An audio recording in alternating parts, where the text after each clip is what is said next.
How's it going, everybody? It's me, Shane. I'm here to give you another Pokemon Horizons episode review. Today's episode is episode 30. Told you I'm going to catch up. The episode's entitled The Slippery, Clangy Mystery Pokemon. Before I go any further, please hit that like button, subscribe, and hit that notification bell so you can be notified of more reviews such as this one. And if you feel in your heart to go ahead and want to support me even further, my Patreon is in the description below. Yeah, this was a neat episode. Very neat. Um, there were parts of it that I don't want to say I gushed over, but I really liked. There's also just it's kind of a standard episode, right? Where something but nothing happens. It's basically all about Poltegeist. I guess I should pull it up right now before I forget. I usually like doing the seminars at the end, just like the episodes do, but yeah. And just so I don't forget now, so just take a look at Poltegeist, right? Look at the there you go, Poltegeist, the evolution of Sinistea. It is a Galarian Pokemon or a Galar Pokemon. Very adorable. I know it's Ghost, but I thought it was a Ghost and something else. Pretty sure it's just a pure Ghost type. It is actually the tea that is inside there. Isn't that interesting? Apparently that tea is actually very tasty. Who knew? And on top of that, even if the Poltegeist offers you tea, you should really not drink a lot of it because it can harm you, which would make sense. It's a ghost type, right? You're drinking the ectoplasm stuff of a ghost. Wow. Uh, Like they said, quite delicious, probably harmful in the long run. It's the fallacy of dealing with ghost type Pokemon. I got another thing to reveal to you later, so hopefully I don't forget. Now, essentially, this thing is on the ship, and you have between Roy and Liko both trying to figure out this Pokemon. Which, if you play the Pokemon games, if you know Pokemon, you see the silhouette of Sinistea of Poltegeist. You know it's Poltegeist. Like the hints we got of it were the purple liquid that it was leaving around. Or should I say the purple black tea that's leaving around, which Fuecoco kept slipping on. Yeah, when they're doing battle training with Cap and Pikachu, slips, hits the barrier that stops them all from flying off of the ship when the ship was flying and they were training. Um, Slips again towards the end where all the Pokemon didn't kind of catch him. And then it leaves this it makes this clanging noise because the teapots it's in, the chipped teapot it's in. Apparently there's two forms of this Pokemon and two forms of the Sinistea. It's base evolution, where some of the teacups and teapots are fake, but then there's actual antique ones that are chipped. It's very, I don't want to say difficult, but it's kind of difficult to figure out which one you have. But who cares? You have the Pokemon or you don't have the Pokemon. If you have it, enjoy it. So, let me adjust this here. So, the clanging, Liko hears the clanging. She hears it after spending some time with her grandmother, which I think is very adorable. That her grandmother was focusing and reading something, but she loved the fact that she likes hearing Liko's voice, and she's like, reading a book while someone talks, that can be good too. I love hearing your voice, right? And she's encouraging her granddaughter to go out and be a detective because Liko was enjoying Roy and Fuecoco trying to play detective and find out, what was leaving the the purpley liquid around, which I told you is Poltegeist. Poltegeist has run in with several Pokemon. You got Rockruff barking. It gets lodged on the sticky back of Alolan Muck. And when we see Dot come out with Kawasu, Japanese name's Kawasu, um, she runs out of Shuckleberry juice and tries to stick a straw in the Shuckle to just drink it. And then Quacks is like, and I'm pretty sure Shuckle's objecting to it too, just like you can't get it straight from the source. And that prompts Poltegeist to want to battle Shuckle, right? when Poltergeist finally gets itself off of a lawn muck and Cap catches it, and it's doing it with this tiny little fist. It wants to fight Shuckle, and Cap calls it over, and we all Shuckle. So Shuckle has a base speed of 10. So Shuckle's slowly coming over, and it took Snow Runt to push it further, faster. Hilarious. They're gonna do a little battle. But one of the best parts is this part here and going into the Pokemon, I guess, Fight Club that's on the Brave Asagi. Like, no subtitles. If you are around my age, I am at the recording of this video, I'm 35. And if you're like me, and of course you watch the original Pokemon anime on TV, you remember the episode where I believe it was after the Gyarados had split up Team Rocket, Ash, and company from their Pokemon. And they were on this island that apparently was a Pokemon amusement park that they didn't realize it, with all the animatronic electrical giant Pokemon. We get an episode where all the Pokemon just speaking, just saying their names, Pikachu, Bulbasaur, or Shabak. Oh no, that's Arbok. Ekans is like Ekans. And we're all of our favorites, Coffee. So they're all just talking, just Coffee, Bulbasaur, Squirt. You get all that, right? Charmander. I didn't leave them out. You get all that, but we got subtitles at the bottom. And in this, there are no subtitles. Now, if you've seen this channel once, twice, maybe thrice, you know I love subs. This was amazing with no subs, like no subtitles for the Pokemon speaking. It is up to us. Remember, we are outsider beings looking into this world. And I love the fact that we can't understand what they're saying. And it was established 2 episodes ago. Was it 2 episodes ago? Because last week's episode, I don't remember last week's episode. Oh, that's sad. I do believe it was established 2 episodes ago, trying to understand. No, 3. It was 3 episodes when they got back on the ship with Diana and Sprigatito. Like, you can't talk to Pokemon. Like, Pokemon can understand people, we can't understand them, but we can understand each other's feelings a lot of the times. And I like that this episode made you, the viewer, have to understand the Pokemon through facial expressions, movements, the tone and tenor of their voices, which is actually a part of the video game Scarlet and Violet, when you go to a class and you have to understand how Pikachu, when it says Pikachu or Pika P or Bega, if it's how it speaks, you have to understand what feeling it's in. That is a real thing. I like Pokemon Scarlet. And this is kind of what you get here, right? You get the Poltergeist wanting to fight Shuckle accepting the challenge, Captain Pikachu encouraging it. The Ring of Pokemon, which was Caracol, Slugma on top of that. Palmy. Why is Palmy such a coward in here? Like, Palmy's running outside at night, and then Roy's there, and then it just goes and just keeps running. Who else besides Shuckle? We have Noctowl. Perfect. There was an interaction between Noctowl and Slugma where, like, they were handing out, the Pokemon were handing out Poltergeist tea, and Shuckle had dropped out berries for everyone to eat. Very cute moment of Noctowl, like, picking it up and handing it to Slugma, because Slugma can't get down to get tea. It has no arms. It can't grab anything. What else was there? It's funny. I'll tell you the Quaxley moment in a minute. Actually, I'll tell you the Quaxley moment now. So when they finally hear and Fuecoco slips again, they see Quaxley kind of walking, and they're like, "Hey, what's going on, Quaxley? What are you doing out this late?" And I love this. Brigatito has his face just like, this is Quaxley, this is Brigatito.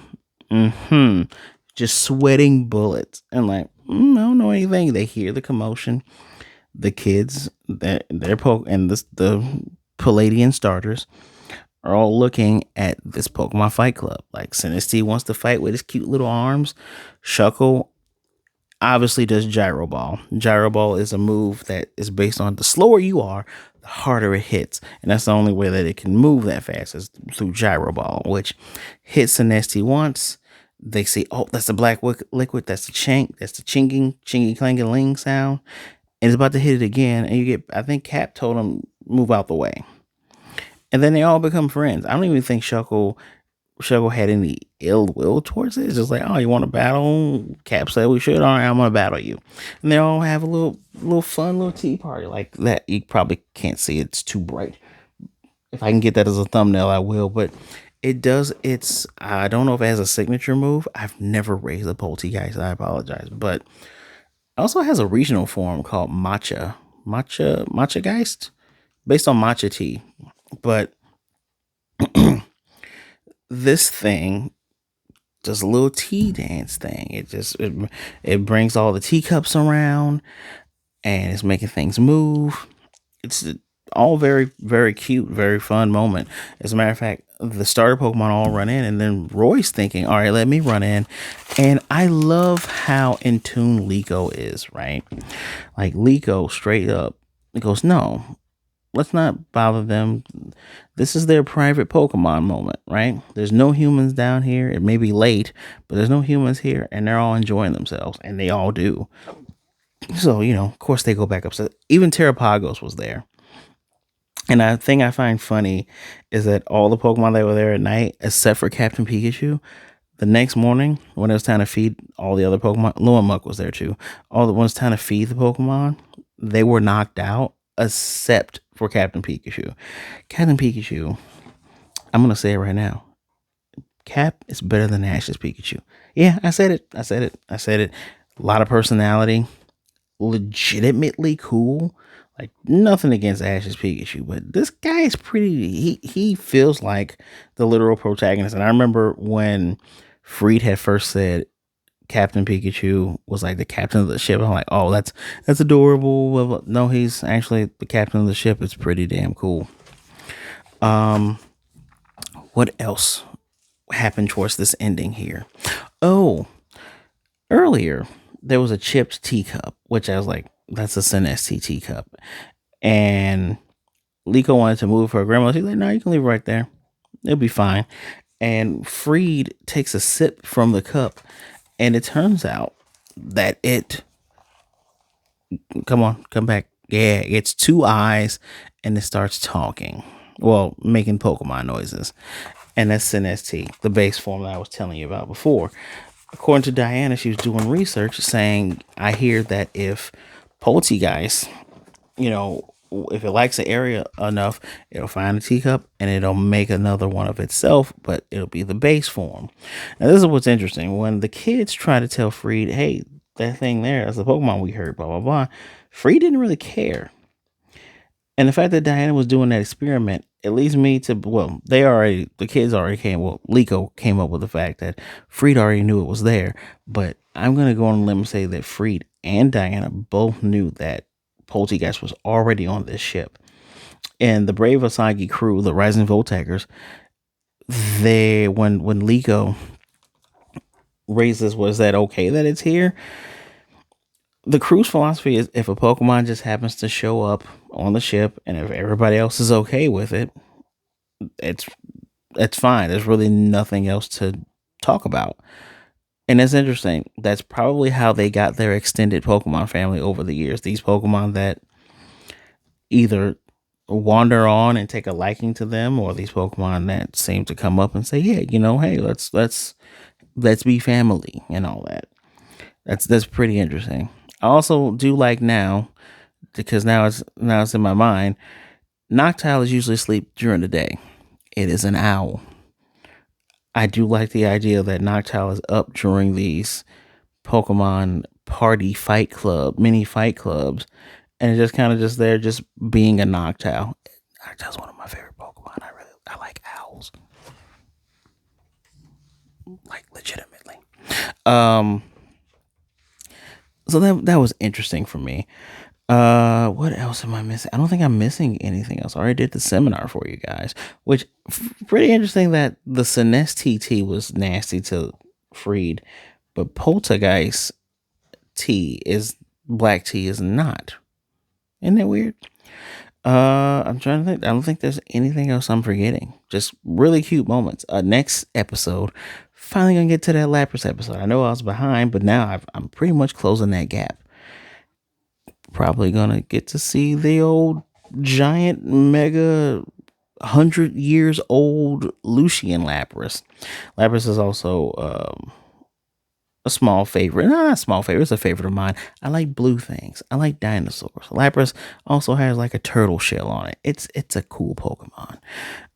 This episode though, with all of its cuteness, and I did say it's relatively average, but it does come up with it comes up with nice theories of like these Pokemon have their own lives, and it's so funny if you seen my Digimon videos where I'm get on the case of the showrunners for Digimon Ghost game where they said, "Hey, we want the Digimon to feel like actual partners in this, and that's why we only have three kids, and then with their three Pokemon because we want them to have more autonomy." When one of them acts like a spoiled princess, the other one is literally a child, and the other one is so damn secretive it's annoying at times.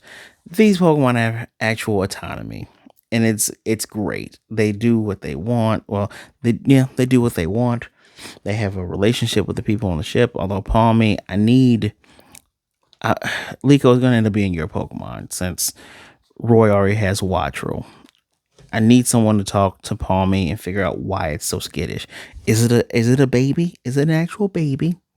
It's a little baby Gohan Palmy. Is it? Because I need to know. I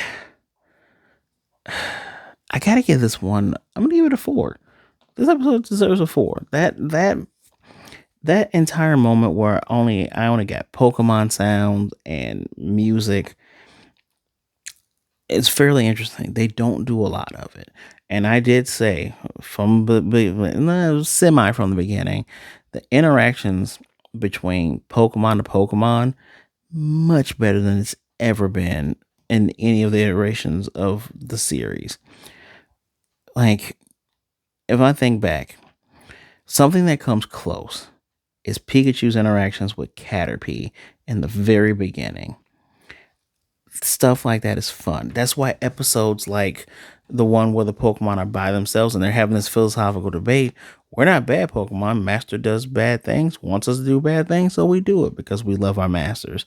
Stuff like that is fun. And this, I don't want to call this a callback to it, but it is a return to some of the funner things. While this show has been enjoyable, don't get me wrong, the average parts are average. The good parts are really good, and this is a good part. This is finally the little sandwich moment between average and really great. It's good. I like it. I like it a lot. It gets a 4 from me. Let me know what you think in the conversation down below. Please hit that like button, subscribe, and hit the notification bell to be notified of more reviews such as this one. Happy holidays to all of you. Please be good, be blessed, wash those hands, drink you some water. Right after you get that eggnog, drink you some water, all right? Make sure you've been good to yourselves, be good to others. Either way it goes, please don't be a jerk and stay safe out there. Don't push anybody down during this time period. It's about giving. Be good, right? And this time can be hard for a lot of people. So if you're one of those folks where this is a hard time for you, know that there are people out there that care about you. Not just blood relatives, but it could be the family that you've made along the way, kind of like how the Brave Asagi has made its own family. Should I say the Rising Volteckers made their own family, right? People out there that care about you and would rather talk to you today than to miss you tomorrow. So reach out to someone, all right? My social medias are in the description below. Give me a follow. Give me a wave, give me a hi. I'll talk to you. Give me some time, but just don't be a jerk about it, all right? And if you do want to support me a little bit further, my Patreon is also in the description below. I appreciate you guys. Next weekend is the Christmas weekend. I can't wait for that. Until then, I'll see you next time. Or whether I'll catch you next time.